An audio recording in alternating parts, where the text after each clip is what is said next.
Germanton Hospital pioneers in world-class orthopedic cardiology and multi-specialty care. Top 3 in Hyderabad, top 10 in South India. Attapur, Hyderabad. Nandamuri Balakrishna గారి unstoppable షోతో famous అయిన మరుగుజ్జు శివలాల్ గారు సమాజంలో బతకడానికి ధైర్యం ఒక్కటే అర్హత. ఆయనకి టీవీ షోలలో అవకాశాలు ఇప్పిస్తామంటూ ఎంతో మంది ఆయనను మోసం చేశారు.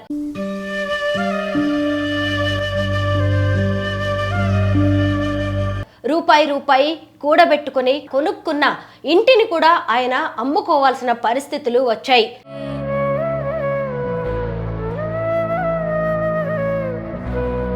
అన్స్టాపబుల్ తర్వాత మీరు చాలా టీవీ షోస్ లో కనిపిస్తారు అనుకున్నాం, కానీ ఆ తర్వాత ఎక్కడా మీరు స్క్రీన్ మీద లేరు. కారణం ఏంటి? ఏం జరిగింది?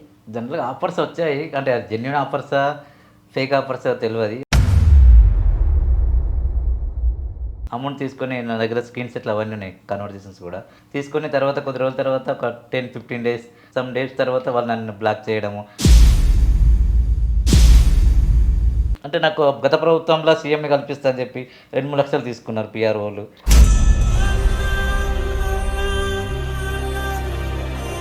అందరికీ నమస్కారం, నేను Swaroopa Potlapalli. Welcome to Suman TV. Nandamuri Balakrishna గారి అన్స్టాపబుల్ షోతో ఫేమస్ అయిన మరుగుజ్జు శివలాల్ గారు మీలో చాలా మందికి తెలిసే ఉంటారు. ఆ తర్వాత ఆయనకి టీవీ షోలలో అవకాశాలు ఇప్పిస్తామంటూ ఎంతో మంది ఆయనను మోసం చేశారు. రూపాయి కూడబెట్టుకుని కొనుక్కున్న ఇంటిని కూడా ఆయన అమ్ముకోవాల్సిన పరిస్థితులు వచ్చాయి. అయితే ప్రస్తుతం నాతో పాటు ఉన్నారు శివలాల్ గారు. ప్రభుత్వం ఒక్క అవకాశం ఇస్తే మరుగుజ్జుల కోసం డ్రైవింగ్ స్కూల్ ఏర్పాటు చేస్తానంటున్న శివలాల్ గారితో మాట్లాడదాం. నమస్తే శివలాల్ గారు. నమస్తే అండి. ఎలా ఉన్నారండి? బాగున్నానండి, మీరు ఎలా ఉన్నారండి? బాగున్నాను. అన్స్టాపబుల్ తర్వాత మీరు చాలా టీవీ షోస్ లో కనిపిస్తారు అనుకున్నాం, కానీ ఆ తర్వాత ఎక్కడా మీరు స్క్రీన్ మీద లేరు. కారణం ఏంటి? ఏం జరిగింది? జనరల్గా ఆఫర్స్ వచ్చాయి, అంటే జెన్యున్ ఆఫర్సా ఫేక్ ఆఫర్సా తెలియదు. ఆఫర్స్ వచ్చాయి, కొన్ని ఇప్పిస్తామని చెప్పారు వాళ్ళు. కొంతమంది ఏంటంటే కంపల్సరీ ఆఫర్స్ రావాలంటే ఎంతో కొంత పేమెంట్ చేయాలని చెప్పి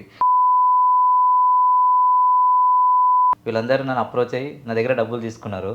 అమౌంట్ తీసుకొని నా దగ్గర స్క్రీన్ సెట్లు అవన్నీ ఉన్నాయి, కన్వర్జేషన్స్ కూడా తీసుకుని తర్వాత కొద్ది రోజుల తర్వాత ఒక 10-15 డేస్ సమ్ డేస్ తర్వాత వాళ్ళు నన్ను బ్లాక్ చేయడము. తర్వాత ఇంకా కొంతమంది అయితే ఇంకా టైం పడుతుంది, షెడ్యూల్ ఆల్రెడీ అయిపోయింది, ఇంకా 2 మంత్స్ పడుతుంది, 3 మంత్స్ పడుతుంది, అట్లా ఇయర్స్ చేశారు. అలా జరుగుతూ ఇక నాకు అప్పటికి అర్థమైపోయింది, నా నెంబర్ అన్ని బ్లాక్ చేసేసారు. ఇప్పుడు నేను ఎక్కడ కాంటాక్ట్ చేయలేకపోతున్నాను. వాళ్ళ అంటే నాకు ఒకటి అర్థం కాదు, ఒక పేరెంట్స్ పేరు చెప్పి వాళ్ళ అమ్మకి హెల్త్ బాగాలని చెప్పి 10,000 రూపీస్ తీసుకున్నాడు. నెక్స్ట్ డే కాల్ చేస్తాను చెప్పాడు, మల్లెమల్ల టీవీకి పిలిపిస్తున్నాడు. ఈ రోజు వరకు నేను పోలే. ఇక్కడ నేను మల్లెమల్ల టీవీకి అప్రోచ్ అయితే కూడా మాకు ఎంట్రన్స్ ఇవ్వట్లేదు. మేము ఎవరిని కలవాలి చెప్పండి, పంపిస్తామని. అక్కడ ఎవరో నాకు తెలియంది ఎలా, ఇప్పుడు ఆయన ఎవరో కూడా తెలియదు. జస్ట్ కాల్ చేసి ఒకసారి కలిసిన తర్వాత చేస్తే ఎలా అని నాకు ఒకటి అర్థం. మాలాంటి వాళ్ళు ఎందుకు మోసం చేస్తారో అర్థం కాదు. మీకు అవకాశాలు ఇవ్వాలనుకుంటే ఇవ్వండి, అంతేగాని మీరు డబ్బులు ఇస్తారా ఇవ్వరా పక్కన పెడితే షో పరంగా. అంటే నాలాంటి వాళ్ళకి ఎంతోమందికి ఇన్స్పిరేషన్ కావాలని నేను షో ద్వారా బయటకు రావాలనుకుంటున్నాను. కానీ మాలాంటి వాళ్ళతో మోసం చేస్తే మీకు ఏమొస్తుంది? నా డబ్బు నేను ఎంతో 10,000 అంటే నాకు ఒక దాదాపు 15 డేస్ జీతం అండి. నా ఫ్యామిలీ ఎలా బతకాలి?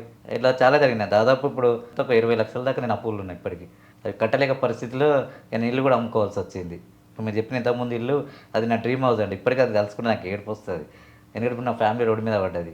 నాకు అందుకే గత ప్రభుత్వం ఏమో నేను క్వశ్చన్ చేస్తే ట్విట్టర్ ద్వారా అది ద్వారా క్వశ్చన్ చేస్తే నా జాబ్ తీసేశారు. ఒరిజినల్ నాకు ఒక పర్మనెంట్ జాబ్ ఉండే.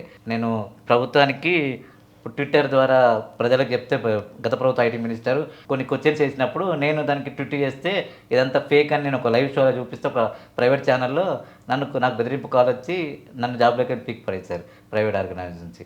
ఇలా ఎక్కడికి పోయినా నాకు ఏదో ఒక విధంగా అంటే నేను గొంతెత్తి నేను మా వికలాంగుల గురించి దివ్యాంగుల గురించి పోరాడుతున్నా. మీరు ఎక్కడ రాజకీయ నాయకులు ఎలా ఉన్నారంటే మేము ఇంత చేస్తున్నాం, ఇంత చేసి గోరంత చేసి కొండంత చూపిస్తున్నారు. అది మా దగ్గర దాకా అందుతలేదు. కొన్ని కోట్ల బడ్జెట్, 4 కోట్ల బడ్జెట్ అని బడ్జెట్లో చెప్తున్నారు వికలాంగుల కోసం దివ్యాంగుల కోసం అని. మా దగ్గరికి అయితే ₹1 రావట్లేదు. మాకు కావాలని చెప్పి కొట్లాడుతున్నాను. మాకేమైనా ఉపాధి కావాలి, మాలాంటి వాళ్ళు ఎలా సర్వే కావాలి, మాలాంటి ఓట్లు కావాలి. కానీ మేము ఇప్పుడు ఎలక్షన్స్ అప్పుడేమో మా ఇంటి చుట్టూ తిరుగుతారు. మేము గెలిచిన తర్వాత మాకు అపాయింట్మెంట్ దొరికాయి. అపాయింట్మెంట్ కావాలి అంటే అపాయింట్మెంట్ ఎలా తీసుకోవాలో ప్రాసెస్ చెప్పారు. మా పరిస్థితి ఏంది? నేను ఒకటే చెప్తాను ప్రతి ఒక్క రాజకీయ నాయకులకి, మీకు మా దివ్యాంగుల గురించి పట్టింపు అవసరం లేదంటే మా ఓటు మీరు అడగకండి, మా దివ్యాంగుల ఓట్లు అన్నీ రద్దు చేయండి. భూమికి 3 అడుగులు ఉన్న మీరు ఆ తర్వాత జీవితంలో విజేతగా నిలిచారు, చక్కగా చదువుకున్నారు. నాకు తెలిసి మరుగుజ్జుల్లో డిగ్రీ చేసిన వారు మీరే అనుకుంటా. 2004లో డిగ్రీ అయింది. అప్పుడు వైఎస్ఆర్ రాజశేఖర రెడ్డి ఉండే. ఆయన బ్రతుకుంటే నా జీవితం కొద్దిగా డిఫరెంట్ ఉంటుండే. నేను చాలాసార్లు కలిసినప్పుడు, అప్పుడు మేము కొట్లాడినప్పుడు ఇట్లా నాకు పేరు వచ్చినప్పుడు కూడా అప్పుడు కూడా ఉమ్మడి రాష్ట్రంలో మొట్టమొదటి చేసిన డిగ్రీ వ్యక్తిని. నేను డిగ్రీ బీకామ్ చేశాను. ఆ టైంలో కలిసినప్పుడు కొద్దిగా ప్రాబ్లం ఉండి ఇది అయిపోయి ఎలక్షన్ టైం అయిపోయి నీకు మంచి జాబ్ ఇస్తా అని చెప్పారు. కానీ అన్ఎక్స్పెక్టెడ్గా తను విమాన ప్రమాదం చనిపోయినప్పుడు ఇక నా జీవితం మొత్తం తారుమారైపోయింది. ఎవ్వరి అండ కోసం ఎదురు చూడకుండా మీ అంతటా మీరు ఎదిగారు. చక్కగా ప్రైవేట్ కంపెనీలో ఉద్యోగం చేసుకునేవారు, పెళ్ళైంది, చక్కగా కొడుకున్నాడు, సొంత ఇల్లు కట్టుకున్నారు, కారు కొనుక్కున్నారు. కానీ ఇప్పుడు చూసినప్పుడు మీదంతా పరిస్థితులు తారుమారైనట్టుగా కనిపిస్తోంది. అంటే ఒకప్పుడు మీ ఇంటికి వచ్చేసి మీ డ్రీమ్ హోమ్ని చూపిస్తూ హోమ్ టూర్స్ చేశారు, మీ గురించి సక్సెస్ స్టోరీలు వేశారు అందరూ. కానీ ఇప్పుడు పరిస్థితులు ఎందుకు ఇలా మారాయి? అంటే ఏమైందంటే ఇప్పుడు నాకు ఒక జాబ్ అయిన తర్వాత ఇక నాకు ఎవరు జాబ్ ఇవ్వడం మానేస్తారు. ఎందుకంటే నేను అంతకుముందు కూడా ప్రైవేట్ జాబ్ గురించి రాకన్నా ముందు కూడా జాబ్ గురించి ట్రై చేస్తే పెద్ద పెద్ద సాఫ్ట్వేర్ కంపెనీలు కూడా అప్రోచ్ అయినా కానీ నా పర్సనాలిటీ నాకు ఎవరు జాబ్ ఇవ్వట్లేదు. ఒక కథ నా ఫ్రెండ్ ద్వారా నా టాలెంట్ చూసి నాకు జాబ్ ఇచ్చారు. ఆ జాబ్ను కూడా పొలిటికల్ ప్రెజర్ వల్ల తీసేసిపించారు. ఇప్పుడు నాకు జాబ్ లేదు, నేను ఎలా బతకాలి, సర్వే ఎట్లా కావాలి. అందుకని సినిమా ఆఫర్స్ గురించి ఇప్పుడు అన్స్టాబుల్ ప్రోగ్రామ్ వల్ల ఫేమస్ అయినా అన్స్టాబుల్ సినిమా ఆఫర్స్ గురించి తిరుగుతున్నాను. వాళ్ళు చాలామంది నా నెంబర్ తెలుసుకొని నాకు అవకాశం ఇస్తామని చెప్పారు. అది నిజమే కావచ్చు అనుకుంటున్నాను. ఇప్పుడు ఎవరైనా మాకు కాల్ చేసి ఇట్లా అవకాశం ఇస్తాము అంటే వాళ్ళు ఇక నేనేంటంటే కొద్దిగా ఎవరికైనా సరే హెల్ప్ అవుతుంది కదా, నాకైతే అవకాశం వస్తుంది కదా అని ఉద్దేశం చేసిన. కానీ అదేంటంటే 1000 నుంచి పోయి లాక్ దాకా అయిపోయింది పరిస్థితి గట్లా.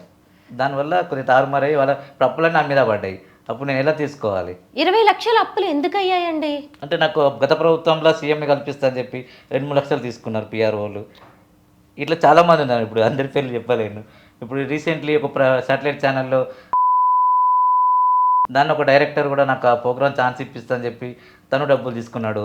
తర్వాత ఆ ప్రోగ్రామ్ అయిపోయిన తర్వాత ఏంది ఇంకా ఇప్పిస్తారని అడిగితే జీ తెలుగు యాజమాన్యంతోనే చెప్పి జీ తెలుగు డ్రామా జూనియర్స్ అని అట్లా ఈటీవీ ఇట్లా ఎన్ని ఛానల్స్ అన్ని ఛానల్స్లలో ఎవరినో కొన్ని పరిచయం చేసి నాకు చాయ్ పని కావాలి, నాకు ఎంతో కొంత ఇవ్వాలి మనం కంపల్సరీ, వాళ్ళు ఏదో ఎక్స్పెక్ట్ చేస్తారని చెప్పి అట్లా చేసుకుంటే అది ఇక పెరగకుండా పోయింది. అట్లా నేనంటే ఊపుతో ఉన్నాను, ఈరోజు కాకుండా ఏ పన్నా సాధిస్తామని ఉద్దేశంతో చేసేసరికి అది ఇక ఇక్కడ దాకా వచ్చేసరికి నాకు ఏం చేయాలని అర్థం కాక ఇల్లు అమ్మేసి మళ్ళీ కిరాయి ఉంచుకోవాల్సి వచ్చింది. ఇప్పుడు అదే బాధ అనిపిస్తుంది. ఒకటిగా అంటే బ్యాడ్ టైం వస్తే ఎట్లా వచ్చిందంటే ఒక జాబ్ పోయినందుకు ఫిక్స్ ఇన్కమ్ పోయేసరికి ఎటు పోవాలని అర్థం కాలేదు. అట్లా అయ్యో, ఎలా తీరుస్తారు ఇప్పుడు ఈ అప్పులన్నీ? ఇక దేవుడు చేయాలి, అంతగా ఏదో ఒకటి మళ్ళీ సాధించాలి, అంత ఏదో ఒకటి చేయాలి, అదే ప్రయత్నం చేస్తున్నాను. దాని తర్వాత అంటే ఒక 1 year కింద కూడా నేను చాలా చేశాను. ఇక ఎందుకు బతికి అనిపించింది. కానీ ఈ ఫ్యామిలీని నాకు ఏంటంటే అంత అప్పుడు కూడా అదే ప్రాబ్లం ఉండే. ఎందుకంటే నాకేమన్నా అయితే నా ఫ్యామిలీ రోడ్డు మీదకి వస్తుంది. ఇప్పుడు రోడ్డు మీదకి వచ్చింది, ఇప్పుడు కిరాయికి ఉంటుండే. అప్పుడు నా సొంత ఇల్లు ఉండే, ఏదైనా ఒకటి ఒక నీడా అని ఉంటుండే. ఇప్పుడు నీడా కూడా లేదు పరిస్థితి. ఇప్పుడు ఎలా బతకాలో కూడా అర్థం కావట్లేదు. ఇది నాకు ఒకటి ఏంటంటే మాలాంటి వాళ్ళు మోసం చేస్తే మీకు ఏమొస్తుంది, అసలు ఎందుకు చేస్తారో అర్థం కాదు. మేము తిరిగి కొట్టలేమన్నా లేకుంటే తిరిగి అడగలేమన్నా తెలియదు ఇక మాకు. అది మీలాంటి దివ్యాంగులకి సాయం చేయాల్సింది పోయి మోసం చేసి మీ కష్టాన్ని లాక్కోవడం అంటే నిజంగా వాళ్ళు మనుషులేనా అని అనిపిస్తుంది. అందులో ఓజీలో అవకాశం ఇస్తే 60,000 తీసుకున్నాడు. అయ్యో, పవన్ కళ్యాణ్ గారి సినిమాలో అవకాశం షూటింగ్ స్టార్ట్ అయ్యకుండా ముందు ఓపెనింగ్లో జర్మనీలో ఒక షూట్ ఉండే, దాని డీటెయిల్స్ నాకు పంపించారు. అది నిజమా అబద్ధమా నాకు కూడా తెలియదు. 60,000 తీసుకున్నాడు. గత 6 రోజుల నుంచి వరకు వేరు. వాళ్ళ అసిస్టెంట్ తను కూడా మాట్లాడాలి, కన్ఫర్మ్ అయింది. నాకు అంటే డ్రెస్సింగ్ కూడా సెట్ చేశారు, అన్నీ చేశారు. తర్వాత కథం గోల్ అయిపోయాడు. మీకు వీళ్ళందరూ నన్ను మోసం చేస్తున్నారు, అవకాశాలు నిజంగా వస్తాయా అని ఎప్పుడు అనుమానం రాలేదా? ఎందుకు ఇలా అందరినీ నమ్ముతూ పోయారు మీరు? అనుమానం అంటే కొద్దిగా పోయేసరికి నిజం అనుకుంటాము, తర్వాత కలుస్తారు చేస్తారు, ఇలా కాదు రేపు కాదు ఇప్పుడు అంటే కొద్దిగా నేను తొందరగా నమ్ముతా. అది నేను వాళ్ళు మోసం చేస్తారని తెలుసుకునే వరకు నా చేయి దాటిపోతుంది ఆ పరిస్థితి. అది చాలా బాధాకరం. మీ కారు కూడా భలే ఉంటుంది, డ్రైవింగ్ బాగా చేస్తూ ఉంటారు. ఎలా మీకు డ్రైవింగ్ మీద ఇంత ప్యాషన్ ఎలా వచ్చింది? ఇంత ధైర్యంగా ఎలా డ్రైవ్ చేస్తూ ఉంటారు? డ్రైవింగ్ బాగానే చేస్తాను. డ్రైవింగ్ మీద ప్యాషన్ ఎలా అంటే ఈ యూబర్ ఓలా వల్లనే. ఇప్పుడు నేను బయటకు వెళ్తుంటే యూబర్ ఓలా క్యాబ్స్ బుక్ చేస్తుంటే నన్ను వల్గర్ కామెంట్ చేసేవాళ్ళు. అంటే వాళ్ళు నేను కూర్చున్న ఫ్యామిలీతో పోయినప్పుడు ఈయన ఇట్లున్నాడు, మరుగుజ్జు, పుట్టివాడు, అది అని నన్ను ఎలా చేస్తే నేను ఎందుకు డ్రైవింగ్ నేర్చుకోకూడదని ఒక ఆలోచనతో డ్రైవింగ్ నేర్చుకున్నాను. డ్రైవింగ్ నేర్చుకుంటే చాలా ఇబ్బంది పడ్డా. ఇప్పుడు ఎంత ఇబ్బంది పడ్డా, ఎందుకంటే డబ్బులు ఇబ్బందులు పడ్డా. ఎందుకంటే నేను హైదరాబాద్లో ఉన్న ప్రతి ఒక్క డ్రైవింగ్ స్కూల్కి నేను అప్రోచ్ అయ్యాను, నేను డ్రైవింగ్ నేర్చుకోవాలనుకుంటున్నాను అంటే. వాళ్ళు ఏమంటారు, నీకు నేను డ్రైవింగ్ నేర్పలేము, ఎందుకంటే వాళ్ళ కారు నాకు కంఫర్టబుల్ ఉండదు, నా అడ్జస్ట్మెంట్ ఉండదు, నా కారు వాళ్ళు నడిపేలేదని అని చెప్పారు. అయితే నేను ఒక లాస్ట్కి తిరిగి ఒక ఫ్రెండ్ని అడిగాను. నాకు ఒక ఫ్రెండ్ ఉన్నాడు ఇస్మాయిల్ అని, జగన్ అని, వాళ్ళిద్దరు కలిసి నాకు నేర్పించిన లైసెన్స్ కూడా పోతే కూడా ఆర్టీఓ వాళ్ళు కూడా లైసెన్స్ ఇవ్వమని చెప్పారు. ఎందుకంటే వాళ్ళకు ఒక ఎథిక్స్ ఉన్నాయి, ఇంత హైట్ ఉంటేనే ఇవ్వాలి లేకుంటే ఇవ్వద్దని. నేను మళ్ళీ కోర్టుకి వెళ్ళి స్టే తెచ్చుకొని మాలాంటి వాళ్ళకి అందరికీ ఇప్పుడు లైసెన్స్ ఇస్తున్నారు. నా ద్వారానే కేరళలో ఒక ఆమెకి హార్మ్స్ లేవు, తనకు వచ్చింది లైసెన్స్, కాళ్ళతో నడిపిస్తుంది తను కూడా. ఓకే. ఇప్పటి నుంచి అందరికీ మా దివ్యాంగులకి లైసెన్స్ వచ్చింది. ఆ ఒక్క ఇన్స్పిరేషన్తోనే ఇప్పుడు నాకంటే మా ఫ్రెండ్స్ నేర్పారు, మీలాంటి ఫ్రెండ్స్ నేర్పించారు. అందరికీ అంత నేర్పించలేడు కదా. ఇప్పుడు నాకంటే చాలామంది నాకు ఫోన్ చేస్తున్నారు, మేము కూడా డ్రైవింగ్ నేర్చుకుంటామన్నా. నాకు ఉద్దేశం ఏంటంటే ఇప్పుడు మాకు ఎక్కడికి పోయినా అందరూ మమ్మల్ని ఎట్లా అంటే ఎలక్షన్ టైంలో కానీ ఇప్పుడు షోల వల్ల కానీ ఒక జోకర్లాగా వాడుకుంటున్నారు, వాళ్ళ అవసరాలు తీసుకుంటున్నారు. తీసుకున్న తర్వాత ఒక ఛాయ్ వేయగలిగా తీసి పక్కన పడతారు, మాకు పోలిస్తే కలవరు. మళ్ళీ వాళ్ళు మీకు ఎవరో షో మందని చెప్తారు, మీకు హెల్ప్ చేస్తాము, మీకు ఏమైనా అవకాశం ఉంటే రండి మా దగ్గరికి, 24/7 డోర్స్ ఓపెన్ ఉంటాయని చెప్తారు. పోతే మమ్మల్ని 24/7 కాదు కదా, వాళ్ళ గేట్లో కూడా ఎంటర్ కానిగారు. అదే పరిస్థితి. అయితే నేనేమనుకుంటాను, మాలాంటి వాళ్ళకి ఎలా బతకాలి ఇప్పుడు? ఎందుకంటే మెయిన్ అంటే మన దగ్గర ఉన్నారు చాలామంది పేరెంట్స్ ఎందుకు భారమని చెప్పి చనిపోయే పరిస్థితికి వచ్చారు. కొంత చనిపోయిన వాళ్ళు కూడా ఉన్నారు చాలామంది. వాళ్ళందరికీ నేను ఉపాధి కల్పించాలి. నేను ఒక డ్రైవింగ్ స్కూల్ పెట్టి వాళ్ళందరికీ డ్రైవింగ్ నేర్పించి ఇప్పుడు యూబర్ ఓలానే ఒక దివ్యాంగుల క్యాబ్ పెట్టాలని నా ఉద్దేశం.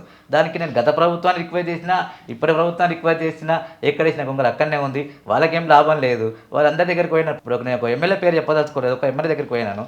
నాకు ఇట్లా డ్రైవింగ్ స్కూల్ పెట్టాలనుకుంటున్నా, నాకు ఒక 1000 స్క్వేర్ యార్డ్ ఓపెన్ ల్యాండ్ కావాలి, మీ దగ్గర చాలా ఉంటాయి కదా పార్క్స్ కానీ ఎనీథింగ్ కానీ, అన్యూజబుల్ అయినా పర్లేదు, నేను ఒక ట్రాక్ వేసుకొని అనిపిస్తా అని చెప్తే మాకేం బెనిఫిట్ అంటాడు. నేను నాకేం వస్తుంది మీకు ఇవ్వడానికి చెప్పండి. నేను సీఎంని కలిపి అని చెప్తే ఉట్టిగా కలవడానికి బిజీ ఉంటాడని చెప్పిన.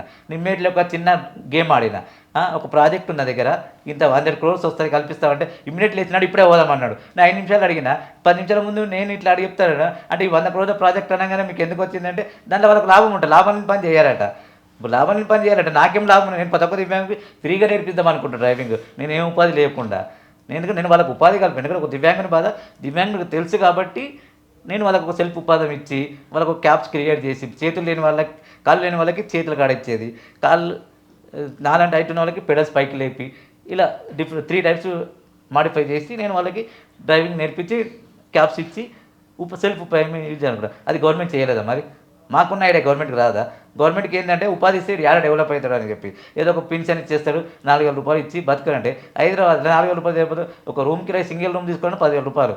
ఎలా బతారు ఒక ఫ్యామిలీతో? మరి శివలాల్ గారు, అసలు ఇప్పుడు మీరు ప్రభుత్వం నుంచి ఏం కోరుకుంటున్నారు? మాలాంటి దివ్యాంగులకు ఉపాధి కావాలి, మేము ఏమైనా చేయాలనుకుంటే మాకు సపోర్ట్ ఇవ్వండి. ఇప్పుడు నాకు డ్రైవింగ్ స్కూల్ కావాలి, దాని ద్వారా ఎంతోమంది దివ్యాంగులకు బాగుపడతారు. మేము దేనికి సెట్ కామా? ఏదైనా అంటే మీకు సెట్ గారు అంటారు. మీరు అవకాశం ఇవ్వండి, ఎట్లా సెట్ అయితే. ఇప్పుడు నాకు డ్రైవింగ్ రాదని చెప్పి దాదాపు హైదరాబాద్లో ఉన్న ట్విన్ సిటీస్ 120 డ్రైవింగ్ స్కూల్ నాకు డ్రైవింగ్ రాదని చెప్పారు. ఇప్పుడు వాళ్ళందరికీ డ్రైవింగ్ నేను చేసి చూపించి Guinness book record, Limca book record, doctorate ఇవన్నీ వచ్చినాయి. ఎలా వచ్చినాయి మరి? సాధించని చూపించారు. మీరు అవకాశం ఇచ్చి చూడండి కదా. మాలాంటి దివ్యాంగులకి ఏ క్వాలిఫికేషన్స్ ఉన్నాయో వాళ్ళందరికీ ఒక అవకాశం ఇవ్వండి, ఒక్కొక్క కేటగిరీలో పెట్టండి. వాళ్ళకి ఉన్న క్వాలిఫికేషన్స్ బట్టి వాళ్ళకు ఉన్న డిపార్ట్మెంట్లలో జాబ్స్ ఇవ్వండి. ఒక 1 year కాంట్రాక్ట్ బేసిస్ ఇవ్వండి. వాళ్ళు చేయగలుగుతారు, చేయగలరు తెలుస్తుంది కదా. గవర్నమెంట్కి పేరు వస్తుంది, మాకు కూడా ఉపాధి దొరుకుతుంది, అన్నీ అవుతాయి కదా. అది చేయలేక ఓన్లీ పింఛన్ ఇస్తాము, ఇల్లు లేని వాళ్ళకి ఇల్లు ఇస్తాము. ఏడిస్తున్నారు ఏంటి ఇల్లు? మా దివ్యాంగులకు ఒక ఇల్లు ఇచ్చింది చూపించండి. ఒక డబుల్ బెడ్రూమ్ లేదు, ఏది లేదు. ఎలా బతకాలి మేము మరి? ఎక్కడికి ఉన్న ప్రైవేట్ జాబ్లోకి పోతామంటే మమ్మల్ని చూసి మీకు జాబ్ లేదని చెప్పి ఇట్లా నూకు పడేస్తారు. ఎక్కడ అలవ్ లేదు. మరి ఎలా బతకాలి మేము? అందరం కలిసి చనిపోవడం ఏమన్నా? అసలు ఇప్పుడు మా దేవుడు ఉన్నాడంటే దేవుడు ఎక్కడ ఉన్నాడు చెప్పండి? మీరే మనుషులే, మనతోటి మనుషులే మమ్మల్ని ఒక మనిషిలాగా చూస్తలేరు.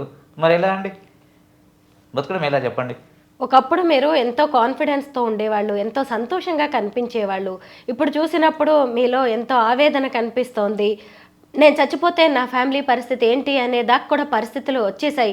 ఇక మీదట ఏం చేయాలనుకుంటున్నారు? మళ్ళీ మీ జీవితాన్ని కొత్త ట్రాక్లోకి ఎలా తీసుకువెళ్ళాలనుకుంటున్నారు? ఏదో ఒక విధంగా కష్టపడి ఇలానే చేస్తూ ఎవరో ఒకరు ఉండకపోరా, ఎవరో ఒక సాయం చేయకపోరా అనే ఉద్దేశంతోనే బతుకుతున్నాను. నా మీద నాకు మన ద్వారం అయితే ఉంది. కిందనో మీదనో పడి నేను లేస్తాను. ఇలా కాకుండా ఇంకో 1 yearకో 2 yearకో ఏదో ఒక రోజు పక్కా లేస్తాను. లేచి నేను మళ్ళీ నేనేందో నిరూపించుకుంటానండి. ఇప్పుడు అర్థమైంది. అంటే పరిస్థితి ఏంటంటే ఎవరైనా నిజంగా వచ్చి కూడా అవకాశం ఇస్తా అంటే కూడా అది నిజమా అబద్ధమా నమ్మలేని పరిస్థితికి వచ్చింది. ఇప్పుడు ఆవు పులి కథలేగా అయిపోయింది. పులి వచ్చిందంటే ఎవరు నమ్మలేని పరిస్థితి ఇప్పుడు అది అయింది. నిజంగా వచ్చి ఎవరికి అవకాశం ఇస్తానా కానీ ఇప్పుడు అర్థమైందంటే అవకాశం చేద్దాకా వచ్చేదాకా ఎవరికి డబ్బులు ఇవ్వకూడదు, ఎవరిని నమ్మకూడదని ఒక గుణపడం మీద వచ్చింది. ఒకప్పుడు ఎంతో మందికి ఇన్స్పిరేషన్ గా ఉన్న మీరు ఇప్పుడు ఇలా బాధలో ఉండడం అనేది నిజంగా మమ్మల్ని ఆవేదనకు గురి చేస్తోంది. అన్ని రోజులు ఒకేలా ఉండవు. నిజంగా మీకు సాయం చేయాలి అనుకున్న వాళ్ళు ఎవరు కూడా మీ దగ్గర నుంచి డబ్బులు ఆశించరు. ఇవాళ కాకపోయినా రేపైనా పరిస్థితులు మళ్ళీ అనుకూలించవచ్చు, మీకు మళ్ళీ మంచి రోజులు రావచ్చు. మీరు ఎప్పట్లాగే ధైర్యంగా కాన్ఫిడెన్స్ తో ఉండండి. మేము కూడా మళ్ళీ మిమ్మల్ని పాత శివలాల్ గారి లాగా చూడాలి అని అనుకుంటున్నాం. మీరు ఎంతో మందికి inspiration. Thank you so much Shivlal గారు.